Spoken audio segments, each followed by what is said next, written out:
अस्सलाम वालेकुम दोस्तों, इनसाइड में मौज़ूम फ़खर में खुश आमदीद। इमरान खान खतरनाक से खूंखार बनने जा रहे हैं और इसका ऐलान किसी और ने नहीं किया बल्कि खुद इमरान खान साहब ने किया, वाज़ेह और दो टोक अंदाज में और जलसे में। और जलसा कहाँ था? बहावलपुर में। बहावलपुर की अहमियत आप सब ज़्यादा बेहतर जानते हैं। अब बहावलपुर में जलसा किया, जलसे के अंदर वाज़ेह और दो टोक अंदाज में एक धमकी दी। धमकी के अल्फाज कुछ इस तरह थे कि मैं बार बार कह रहा हूँ कि मुझे दीवार के साथ मत लगाएं, अगर मेरी कमर दीवार के साथ लग गई तो मैं कॉर्नर्ड टाइगर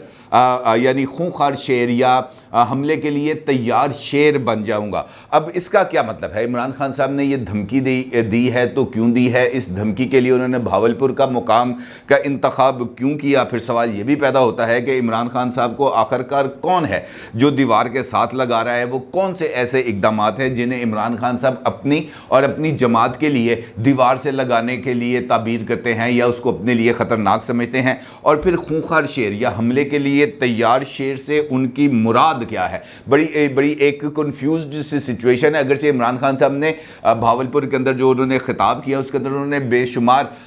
गुफ्तगू की, और अमूमी तौर पर जब वो खिताब करते हैं तो कुछ ना कुछ ऐसी चीज़ें ज़रूर कह देते हैं जिसका सियाको सबाक के साथ कोई ताल्लुक नहीं होता। मिसाल के तौर पर उन्होंने कल इस बात का इजहार किया कि जनाब अल्लाह ताला ने बनी नौ इंसान की रहनुमाई के लिए 1,40,000 पैगम्बरों को ज़मीन पर उतारा। अब हम तो हमेशा से यही सुनते आए हैं कि जनाब 1,24,000 पैगम्बर अल्लाह ताला ने मबूस किए इंसानों को जो है उनको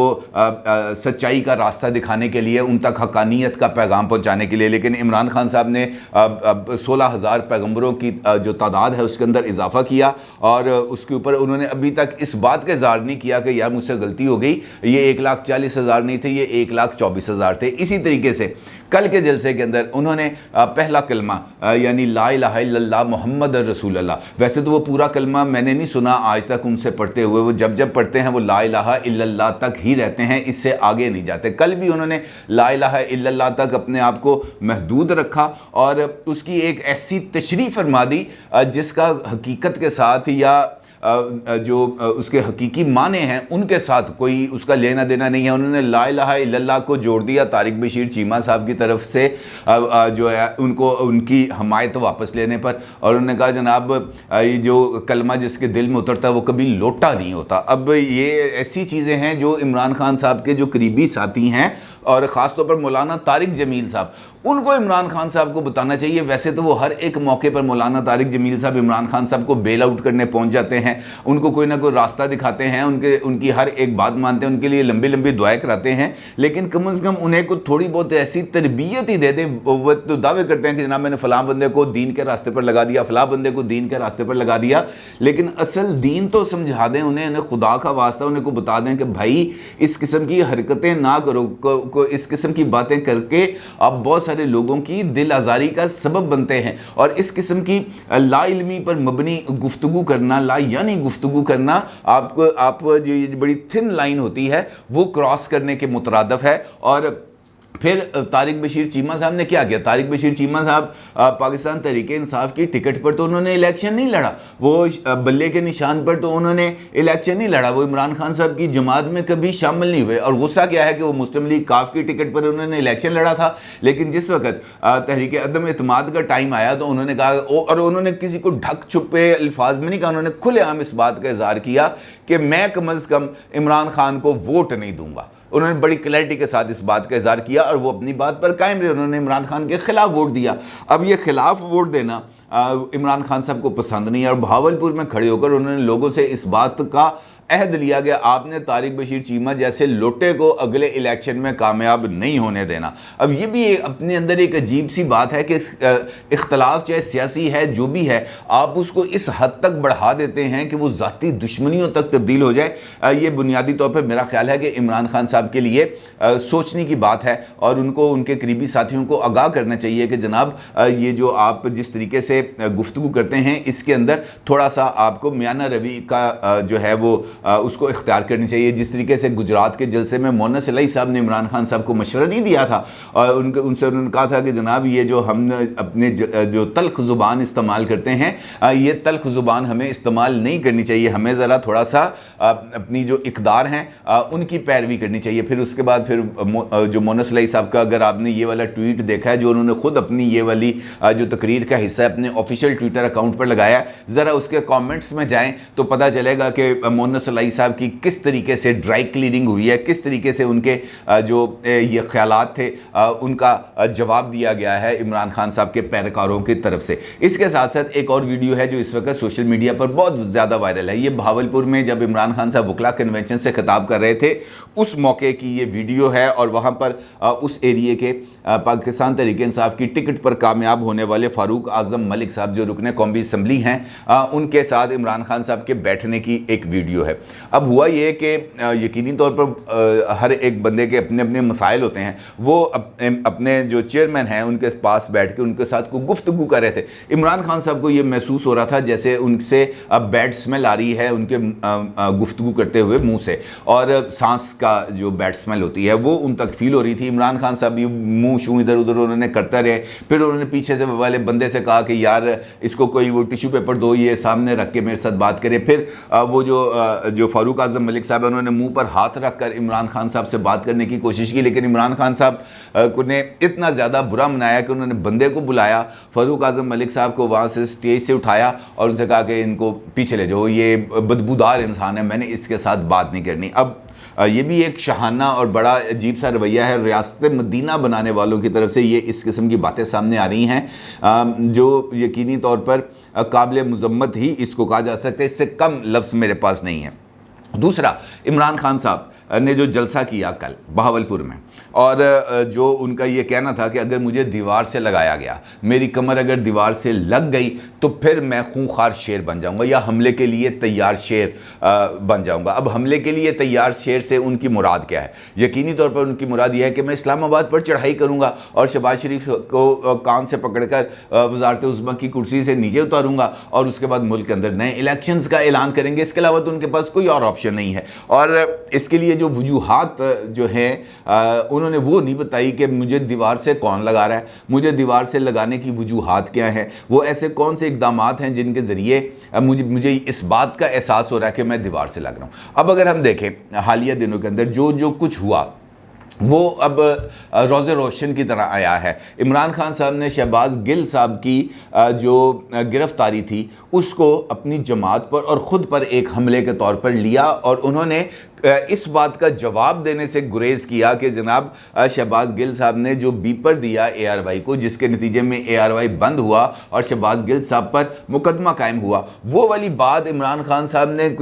دریا میں پھینک دی ہے, بحیرہ عرب میں پھینک دی ہے. اس بات کا وہ ذکر نہیں کرتے, وہ ذکر کرتے ہیں تشدد کا, اور انہوں نے تشدد کے حوالے سے ایک نیا بیانیہ تشکیل دے دیا. اور پھر اس کے نتیجے میں انہوں نے جلسے کے اندر, بھرے جلسے کے اندر خاتون جج زیبا چودھری صاحبہ کے حوالے سے بھی گفتگو کی, جس کے اوپر ان کے خلاف ایک انسداد دہشت گردی کا پرچہ کٹ گیا, اور ان کے ساتھ اسلام آباد ہائی کورٹ میں ان کے خلاف جو ہے توہین عدالت کی کارروائی کا آغاز ہو گیا. اور اس کے لیے عمران خان صاحب کو اب مزید ایک ہفتے کا ٹائم ملا تھا اور انہوں نے اس کا جواب دینا ہے. ابھی تک عمران خان صاحب کی طرف سے اس بات کا اظہار نہیں ہوا کہ وہ انکنڈیشنل اپالوجی کریں گے, اور اگر وہ انکنڈیشنل اپالوجی کرتے ہیں تو پھر اس بات کا تو عدالتی کارروائی سے بھی اشارہ مل رہا ہے کہ جناب وہ اس بات کو اس سے صرف نظر کر دیں گے, کیونکہ چیف جسٹس صدر من اللہ صاحب سے یہ بات آئی ہے سامنے کہ وہ توہین عدالت کے قوانین پر یقین نہیں رکھتے. وہ کہتے ہیں سب کو بولنے کی اجازت دی جائے, سب بولیں, جس طرح مرضی بولیں, کسی کے اوپر کوئی روک ٹوک نہیں ہونی چاہیے. اب یہ ان کے اپنا تھنکنگ ہے, دیکھنا یہ ہے کہ ان کے ساتھی ججز اس کے حوالے سے کیا بات کرتے ہیں. ایک تو عمران خان صاحب اس کارروائی کو اپنے لیے ایک ٹیکنیکل ناک آؤٹ سے تعبیر کرتے ہیں کہ مجھے اس پولیٹیکل گیم سے ٹیکنیکلی ناک آؤٹ کیا جا رہا ہے. اور اس کے ساتھ ساتھ دو کارروائیاں ہیں جو الیکشن کمیشن آف پاکستان میں چل رہی ہیں. ایک الیکشن کمیشن کی توہین کی کارروائی ہے جو ان کے خلاف چل رہی ہے, جس کے لیے انہوں نے سندھ ہائی کورٹ اور جو Lahore high court Rawalpindi bench سے سٹے لیا ہوا ہے, اور الیکشن کمیشن کو اس بارے میں फैसला करने से रोक दिया गया। उनको ये कहा गया कि आप अपनी कार्रवाई जारी रखें, लेकिन फैसला उन्होंने जारी नहीं करना। इसके साथ साथ एक रेफरेंस है तोशाखाना रेफरेंस, वो भी इमरान खान साहब के ख़िलाफ़ ज़ेर समात है, और इस रेफरेंस के नतीजे में इमरान खान साहब के ख़िलाफ़ अगर फ़ैसला आता है, क्योंकि यहाँ पर ये मेरी नज़र में ये एक सीरियस मामला है इमरान खान साहब के लिए, क्योंकि अगर जो पैमाना देखें तो वो पैमाना एक है। इमरान खान साहब ने जो अपने एसेट्स हैं वो 1 साल से 2 साल तक तकरीबन वो उन्होंने छुपाए। उन्होंने इलेक्शन कमीशन के सामने तोशाखाना के तहाइफ बेचकर हासिल होने वाली आमदनी का जिक्र नहीं किया, और वो अपने उन्होंने गोशवारों में भी जाहिर नहीं किया, जिसके ऊपर उनके खिलाफ आर्टिकल 62(1)(f) के तहत कार्रवाई के लिए जो रेफरेंस है वो स्पीकर नेशनल असम्बली की तरफ से आ गया है। अब उसकी भी समाअत जारी है, उसके लिए भी वो बार बार टाइम मांग रहे हैं। ये वो इक़दामात हैं जो इस वक्त इमरान खान साहब के ख़िलाफ़ किए जा रहे हैं। या इसके अलावा ये जो फॉरेन फंडिंग केस है, इसके ऊपर FIA ने भी अब तहकीकात का आगाज़ कर दिया है, और बहुत ज़्यादा चीज़ें इस हवाले से सामने आ रही हैं कि किस किस तरीके से कहाँ से पैसे आए, किस किस तरीके से अकाउंट्स खोले गए। सिर्फ एक एक ट्रांजैक्शन करके उन अकाउंट्स को गैर फाल किया गया ताकि वो ट्रांजैक्शंस उस तरह डिटेल्स के अंदर सामने ना आ सकें। लेकिन वो तमाम डिटेल्स उस वक्त तक तो सामने नहीं आई जब तक इमरान खान साहब इक़्तिदार में थे, लेकिन इमरान खान साहब के इक़्तिदार के से हटने के बाद ये तमाम तर तफसीलात सामने आना शुरू हो गई। अब इसको भी इमरान खान साहब ये समझ रहे हैं कि ये जो सारी की सारी कार्रवाइयाँ हैं ये मुझे कॉर्नर करने के लिए की जा रही हैं, मुझे इंतखाबी सियासत से आउट करने की कोशिश की जा रही है, और वो ये समझते हैं कि अगर उनको इंतखाबी सियासत से आउट कर दिया गया तो फिर पाकिस्तान के अंदर सियासत करने का किसी को कोई हक नहीं है। अगर सियासत करने का हक है तो वो इमरान खान साहब को है, और अगर इमरान खान साहब नॉकआउट हो जाते हैं, टेक्निकली नॉकआउट हो जाते हैं, तो फिर वो इस सिस्टम के ऊपर एक तबाहकुन वार करने के लिए ख़ुद को तैयार कर रहे हैं। और इसका जो इशारा है वो दिया है शेख रशीद अहमद साहब ने, और उनका ये कहना है कि इमरान खान साहब जो हैं वो मुकम्मल तौर पर तैयारी कर रहे हैं, और जैसे ही सैलाबी पानी उतरेगा इमरान खान साहब इस्लामाबाद पर चढ़ाई कर देंगे। यानी इस वक्त इमरान खान साहब का ये जो चढ़ाई प्रोग्राम था इसके अंदर सैलाब एक रुकावट बन गया है। अगर ये सैलाब ना आया होता, अगर पाकिस्तान का 56% एरिया जो है 60% एरिया वो अगर ज़ेरे आब ना आया होता तो इमरान खान साहब ने अब तक चढ़ाई के लिए कोई डेडलाइन दे देनी थी। लेकिन चूंकि अब मौका इस तरह का नहीं है कि वो चढ़ाई करेंगे, चढ़ाई कब करेंगे और चढ़ाई के बाद वो इंतखाबात की तरफ जा पाएंगे या नहीं जा पाएंगे, क्योंकि अब वो अगर फौरी तौर पर वो चढ़ाई करते हैं तो पाकिस्तान के अंदर तो इस वक्त इलेक्शंस हो नहीं सकते, क्योंकि वो जो सैलाबी सूरत हाल है, फिर कुछ वक्त गुजरेगा तो सर्दियाँ शुरू हो जाएंगी, बर्फ़बारी शुरू हो जाएगी पहाड़ी इलाकों पर, तो वो इलेक्शंस अब हो नहीं सकते। लेकिन वो अपना दबाव जो है तो वो मुसलसल बढ़ाना चाहते हैं, और वो बढ़ाते जा ही रहे हैं। उनका ये शेख रशीद साहब का ये कहना है कि जनाब ये सैलाबी पानी उतरने की देर है, इमरान खान साहब इस्लामाबाद की कॉल दे देंगे। यानी इमरान खान साहब अब ये समझ रहे हैं कि ये वो वक्त आ गया है जब उन्हें इस्लामाबाद पर चढ़ाई करनी चाहिए। अब इस्लामाबाद में चढ़ाई करने के लिए उनके पास जो ऑप्शंस है, एक है पंजाब की हुकूमत, दूसरी है खैबर पख्तूनख्वा की हुकूमत। अब जो इसके अंदर जो पंजाब की हुकूमत है वो बहुत ज़्यादा थिन मेजॉरिटी के ऊपर कायम है, और अगर कोई फैसला कुन कदम हो जाता है, या जिस तरीके से चौधरी शुजात हुसैन साहब इलेक्शन कमीशन को ख़त लिख देते हैं, वो जो उन्होंने पहले ख़त लिखा था कि जनाब मैंने रिस्ट्रेन किया है अपने लोगों को कि जनाब ये वहाँ पर जाकर परवेज़ इलाही साहब को वोट ना दें, लेकिन इन्होंने परवेज़ इलाही साहब को वोट दे दिया, जिसकी वजह से ये खिलाफ वर्जी हुई है। और अगर वो ये ऐसा ख़त लिख देते हैं तो फिर यहाँ पर पंजाब के अंदर भी एक मरतबा फिर दोबारा जो तब्दीली है उसके इम्कानात पैदा हो सकते हैं। और मुस्लिम लीग नून के ज़राए इस बात की तरफ इशारा कर रहे हैं कि एक प्रपोज़ल है पंजाब के अंदर दोबारा तब्दीली की, वो प्रपोज़ल जो है वो दी जा रही है, पहुंच गई है नवाज शरीफ साहब के पास, और जैसे ही नवाज शरीफ साहब उस प्रपोज़ल की मंजूरी देंगे उसके ऊपर अमल दरामद का आगाज़ हो जाएगा। वो प्रपोज़ल क्या है? वो प्रपोज़ल ये है कि पाकिस्तान तहरीक इंसाफ के कुछ अरकान असम्बली और कुछ मुस्लिम लीग काफ के अरकान असम्बली, इनकी तादाद तकरीबन 12 से 14 के करीब बनती है। ये अपनी जो रुकनीत है اس سے استعفیٰ دیں گے اور ان کا استعفیٰ دینے کی صورت میں جو پھر ایک دفعہ توازن ہے وہ بدل جائے گا اور توازن پرویز الہی صاحب کی طرف سے شفٹ ہو کر چلا جائے گا عمران خان صاحب کے پاس، مسلم لیگ نون کے پاس، اور پھر اس کے نتیجے میں یہاں پر دوبارہ ایک ان ہاؤس چینج کا آپشن ہے وہ کھل جائے گا اور پھر حمزہ شہباز صاحب دوبارہ چیف منسٹر بننے کے ان کے امکانات پیدا ہو جائیں گے۔ اب یہ بھی ایک تجویز ہے جو اس وقت گردش میں کر رہی ہے، لیکن جو عمران خان صاحب ہیں وہ اس وقت یہ سمجھتے ہیں کہ ان کو لوگوں کی ایک بھرپور اکثریت کی حمایت حاصل ہے، اور وہ ایسی اکثریت ہے جو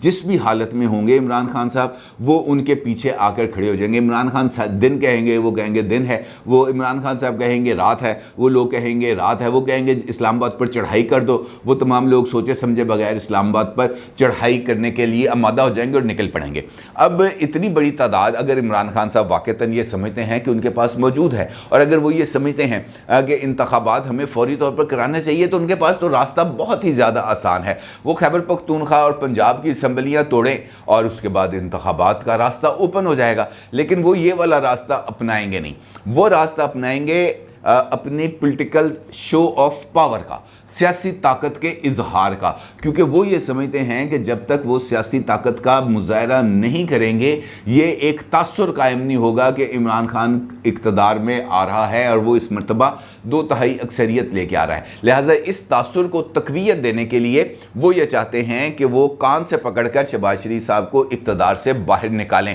اور یہ ان کے نزدیک یہ ایک ایسا آپشن ہے جس سے نہ صرف ان کی پولیٹیکل پاور اسٹیبلش ہو جائے گی بلکہ اس کے بعد کوئی اور سیاسی جماعت عمران خان صاحب کو چیلنج کرنے کی پوزیشن میں نہیں آئے گی۔ اور یہی وجہ ہے کہ بہاولپور میں کھڑے ہو کر عمران خان صاحب نے یہ جو دھمکی دی ہے یہ موجودہ حکومت کو دھمکی نہیں ہے، میری نظر میں یہ موجودہ حکومت کو دھمکی نہیں ہے، کیونکہ بہاولپور میں اس دھمکی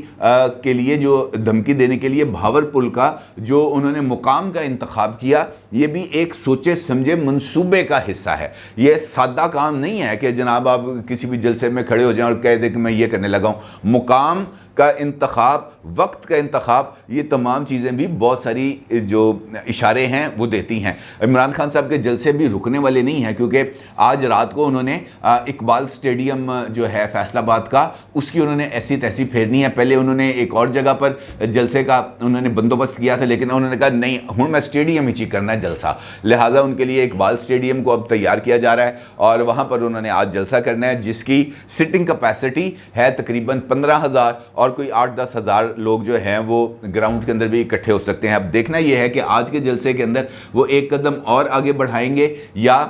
جو پرانی کیسٹ ہے اپنے جلسے میں وہی تقریر کی پرانی کیسٹ ہی ریوائنڈ کر کے پلے کریں گے، یہ پتہ چلے گا آج شام کو۔ اپنی رائے کا ضرور اظہار کیجیے گا۔ آپ کو بہت شکریہ، اللہ حافظ۔